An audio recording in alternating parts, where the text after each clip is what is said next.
Lefi eswede ayalela mema. Fiel é Deus, aleluia, amém? Essa manhã quero trazer uma palavra de despertamento para nós entendermos como está a deformidade religiosa cristã e já na época os padrões que já eram reprovados por Deus, mas aqui tem uma advertência em Efésios capítulo 4, do versículo 17 em diante. A epígrafe está dizendo: a santidade cristã é oposta aos costumes do gentio. É por isso que Paulo fala num dos textos que foi iluminado os olhos do nosso entendimento. Hoje nós temos a clareza desse conhecimento.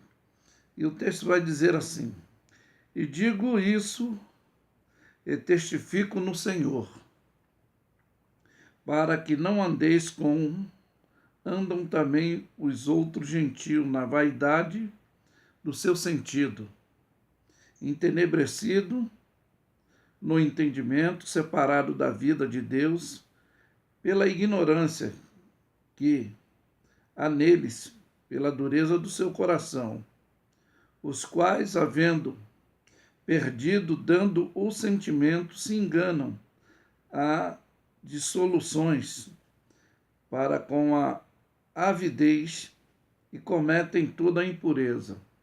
Aqui já está um exortamento de uma cavidade de relacionamento entre Deus e o homem, e o livro do profeta Isaías diz que o pecado é que faz essa ruptura, cria esse abismo.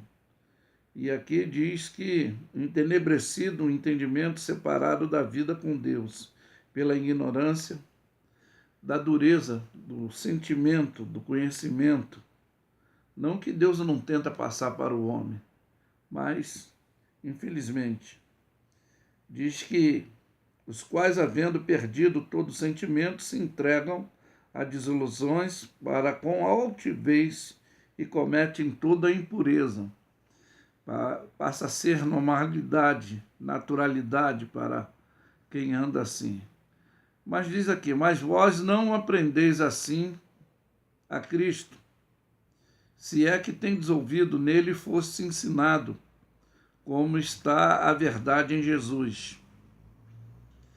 Que, quanto ao tratado passado, vos despojeis do velho homem, que se corrompe pela concupiscência do engano, né? A tendência natural do homem natural é estar cometendo essas falibilidades. Mas aqui a exortação para nós: e vós renovai no espírito do vosso sentido. Hoje temos uma clareza, né, desse conhecimento, essa diferença que faz.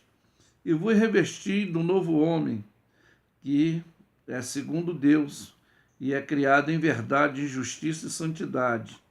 Pelo que deixai a mentira, falai a verdade, cada um com o seu próximo, porque somos membros um dos outros. Aqui vai dizer também desse vírus que faz a divergência, que cria incompatibilidade. Irai-vos, mas não pequeis, não se põe o sol sobre vossa ira. Porque o vírus da raiva, ele causa muitas dissensões, né? Porque o vírus da raiva, ele vem acompanhado do ciúme, da inveja e de outros fatores que faz com que as pendengas e nessa relatividade, mas nos manda aqui ser sincero, porque somos membros um dos outros. Aí diz que aqui o versículo 27, não deis lugar ao diabo, ou seja, não dá legalidade nessa falibilidade para que ele tome posse dessa vulnerabilidade que o homem fica refém. Ele fica refém quando ele entrega esse legado. Aquele que furtava, não furte mais, antes trabalhe fazendo com as suas próprias mãos o que é bom, para que tenha o que repartir com o que tiver necessidade. Aqui fala de coletividade, fala de irmandade, né? E diz aqui: não saia da vossa boca nenhuma palavra torpe, mas só o que é boa para promover edificação, para que dê graça aos que ouvem. Então, tem muita forma de palavra torpe, palavra distorcida, não é só palavrões, mas às vezes coisas que não edificam. Ainda que em momento de ira nós não ficamos na estabilidade da realidade. E é por isso que quando o vírus da raivinha entra, falamos o que não devemos, julgamos, condenamos, e por isso trazemos até muita situação negativa para a nossa vida, que podemos exaltar, abater, levantar, matar, espiritualmente falando, com palavras. Aí vai dizer aqui: não entristeçais o Espírito Santo de Deus, que está selado para o dia da redenção. Ou seja, nós já temos esse esclarecimento. Aí vai dizer que toda amargura e ira e cólera, gritaria, blasfêmia, toda malícia, seja tirada de entre vós. É o que eu estava falando. Não deixar esse vírus da raivinha, da inveja, da competitividade religiosa, né, que havia também entre os discípulos. Jesus deu o exemplo de quem quer ser o maior, sirva, quem quer ser o melhor, seja humilde. Ele fala da pós-graduação, de aprender dele, que era manso e humilde de coração. Por isso que ele se refere aqui, ó: antes sede uns para com os outros, benigno, misericordioso, perdoando uns aos outros, como também Deus os perdoou em Cristo. Essa interrogativa foi uma vez Pedro perguntando acerca de quantas vezes deveria perdoar um irmão quando havia uma rivalidade. E Jesus disse que não seria só o cumprimento bíblico de 7 vezes, mas 70 vezes 7. Então, seria num dia, seria no mês? Seria... Não, é você estar pronto. Eu sei que pedir perdão é difícil, perdoar também é difícil, mas a gente tem que se despojar desse velho homem e a nova natureza, ter essa sensibilidade, como na oração do Pai Nosso. Nós oramos: Pai nosso que está no céu, santificado é o teu nome, venha a nós o teu reino, seja feita a tua vontade, né? Assim na terra, que através de Jesus estava sendo feita, como no céu. O pão nosso cada dia nos dai hoje. Perdoa as nossas dívidas assim como nós perdoamos os nossos devedores. Ou será que só somos arrogantes ou egoístas, queremos ser perdoados as nossas malignidades e não reconhecemos às vezes, não perdoamos as dos outros, só criticamos e condenamos? Então, a estabilidade de que está falando aqui não é isso, não é deixar proliferar esse vírus da raivinha, da inveja, do ódio, do rancor, da incompatibilidade, mas que a irmandade, que é essa unidade que devemos manter. Tem uma outra advertência muito boa acerca de falsas doutrinas também no capítulo 2 de Colossenses, que a gente pode exemplificar também o que nós estamos falando, para não se deixar, né, nos iludirmos. Hoje não temos mais essa contaminação do mundo, não temos que andar segundo o curso desse mundo. Mas aqui diz o versículo 4 em diante, e ele vai dizer: digo isso para que ninguém vos engane com palavra persuasiva, porque ainda que esteja ausente do corpo, contudo em espírito estou convosco, regozijando-me, vendo a vossa ordem e firmeza da vossa fé em Cristo. Paulo aqui, quando descreve a atitude do posicionamento aqui dos colossenses, dessa igreja, né? E ele fala que o homem é ensinado, todo homem, em toda a sabedoria, para que o aproveitamento de todo homem perfeito seja em Cristo Jesus, né? Então nós temos essa eficácia que opera em nós poderosamente. Então ele vai dizer aqui, porque ainda que estás ausente do corpo, mas a relatividade do espírito, da oração, e ele sabia o procedimento que eles estavam.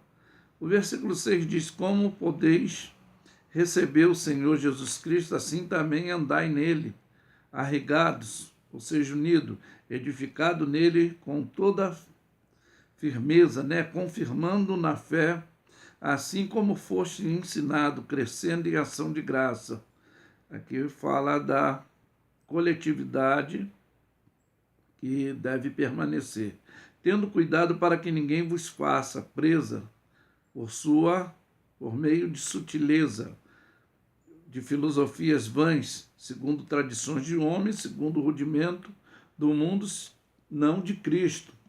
Ou seja, não voltar mais à religiosidade, às práticas paliativas, que muitas das vezes desconstrói o ensinamento que foi nos dado, nesse entendimento que Jesus Cristo é aquele que é a bússola para nós termos a coinonia com Deus e o caminho para o céu, que ele diz: eu sou o caminho, a verdade e a vida, e ninguém vem ao Pai a não ser por mim.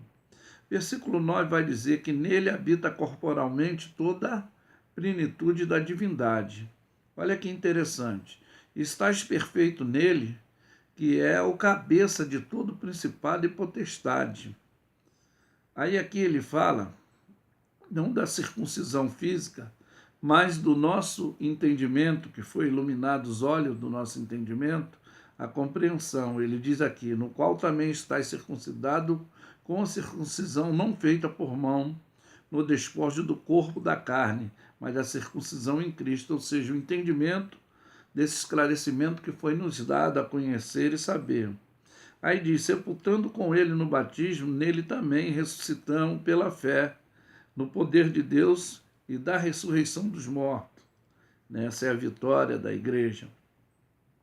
O quais vós estáis mortos nos pecados, na incircuncisão da vossa carne, mas vos vivificou, né? Juntamente com ele, perdoando-vos todas as ofensas. Aqui diz aqui do legado imperiativo luciferiano de acusação, agora ele não tem, é despojado, que diz aqui, ó, havendo riscado a cédula que era contrária nas suas ordenanças, o qual de alguma maneira nos era contrária, tirou do meio de nós, cravando na cruz. Ele comprou-nos na cruz. Ele é o cordeiro que foi morto antes da fundação do mundo. Ele tomou esse legado. Assim, quando o pecado entrou no mundo, a morte passou a todos os homens. Paulo ele esclarece isso muito bem no livro de Romanos e nos dá o entendimento que Cristo, né? E é por isso que diz, quem tentará acusação contra os escolhidos de Deus, é Deus quem os justifica, antes foi Cristo que morreu por todos nós. E aqui ele diz que, despojando o principado e potestade, os expôs publicamente e deles triunfou em si mesmo. Quando ele fala aqui, hoje é nos dado esse conhecimento da magnitude de Deus, de ser onisciente, onipresente, onipotente. Ele nos comprou ali na cruz. Agora diz, porquanto ninguém vos julgue pelo comer, pelo beber, ou por causa dos dias de festa, ou das luas novas, ou dos sábados, que são sombra das coisas futuras, mas o corpo é de Cristo. Ninguém vos domine ao seu bel prazer com pretexto de humildade, de culto a anjo, metendo-se em coisas que não viu, estando em vão, debalde, né? Em vão inchado na sua carnal compreensão. Quantos ensinam, mas não têm conhecimento? Quantos querem falar, mas não querem ouvir? É complicado, né? Aí ele vai dizer, e não ligado à cabeça, o qual todo o corpo provido, organizado pelas juntas e ligaduras, vai crescendo e aumentando em Deus. Bom, diz aqui, se estáis mortos em Cristo, quanto ao rudimento do mundo, porque vos carregam ainda de ordenanças, de ordem, né? Ou como se vivesse no mundo, ele diz, tais coisas que eram da lei mosaica, que hoje a religiosidade para a gente nós temos um esclarecimento. Aí vai dizer, tais coisas como não toqueis, não proveis, não manusieis, né? Que do Senhor é a terra e a sua plenitude. Então, tudo é paliativo, tudo é efêmero para a gente que tem conhecimento, né? O respeito, o tremor e temor, nós temos que dar, ter, é dele. Porque ele não só mata a carne, mas pode matar, também pode condenar a nossa alma, né? Os quais coisas que procede pelo uso segundo o preceito de doutrina de homem, os quais têm, na verdade, alguma aparência de sabedoria em devoção voluntária e humildade em disciplina do corpo, mas são coisas, né, que não são de valor algum, senão para santificar a carne.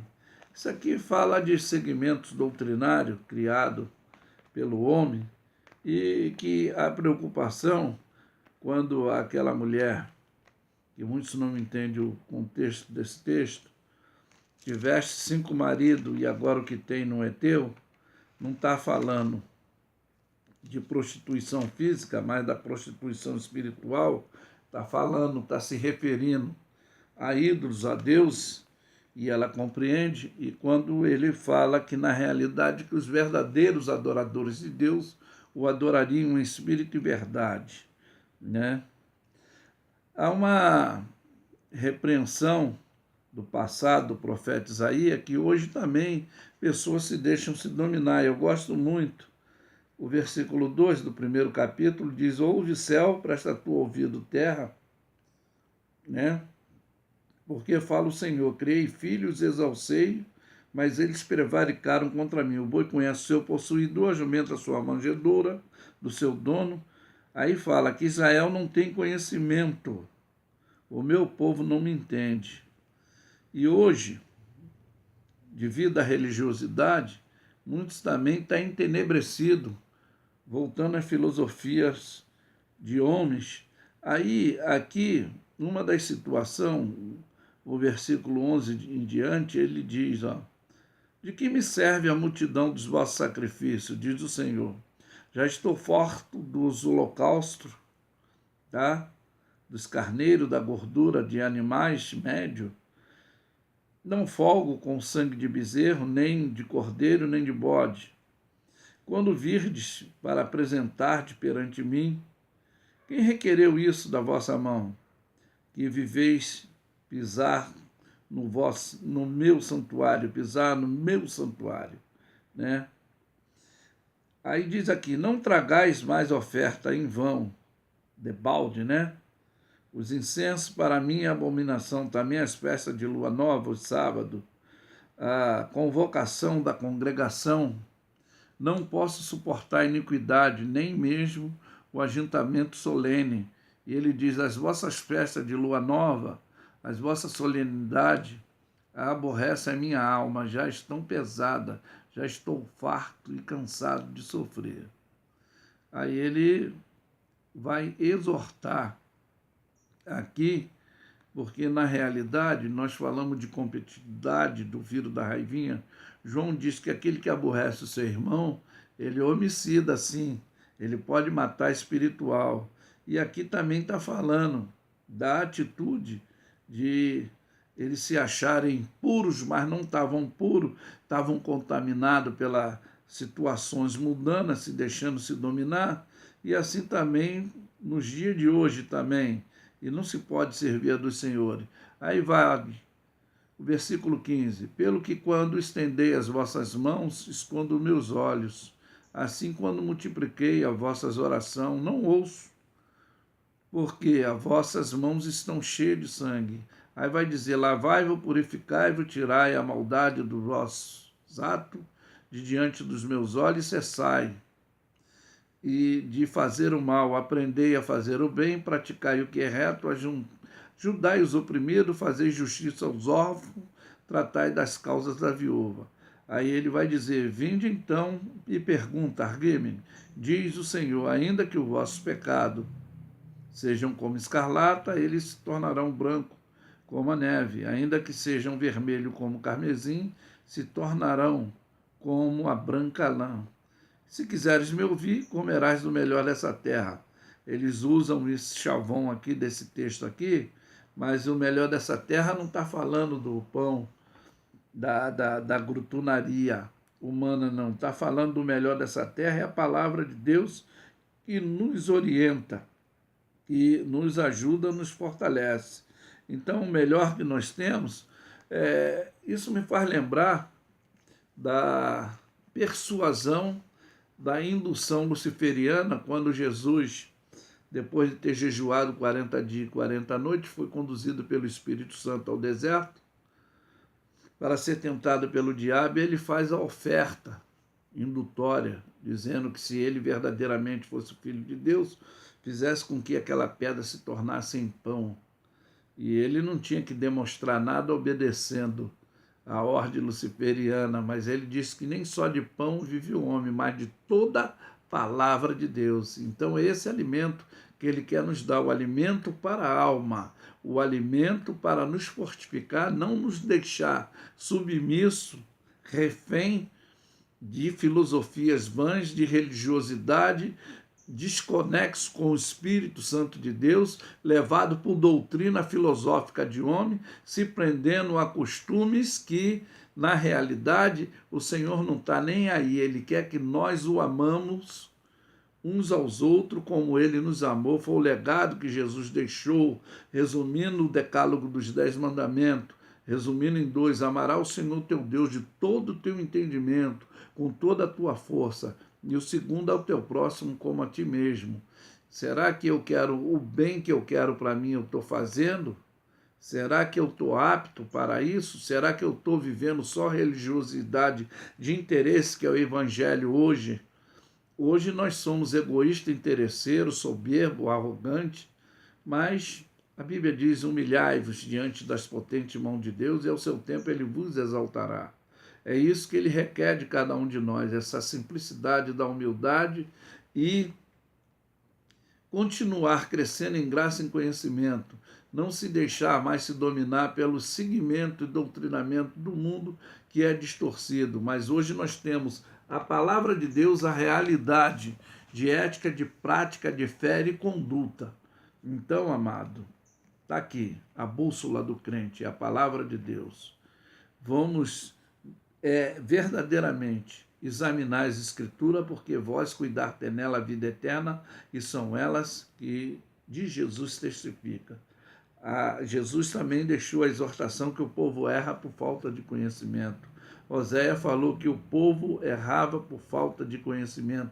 Mas que falta de conhecimento? Não tinha instrução, não tinha orientação? Tinha sim. Hoje também nós temos a Bíblia, é por isso que ele diz, examinai as Escrituras, porque vós cuidar ter nela a vida eterna. No passado eles não tinham as Escrituras na mão, mas tinha quem os orientasse espiritualmente, mas não obedeciam, não escutavam.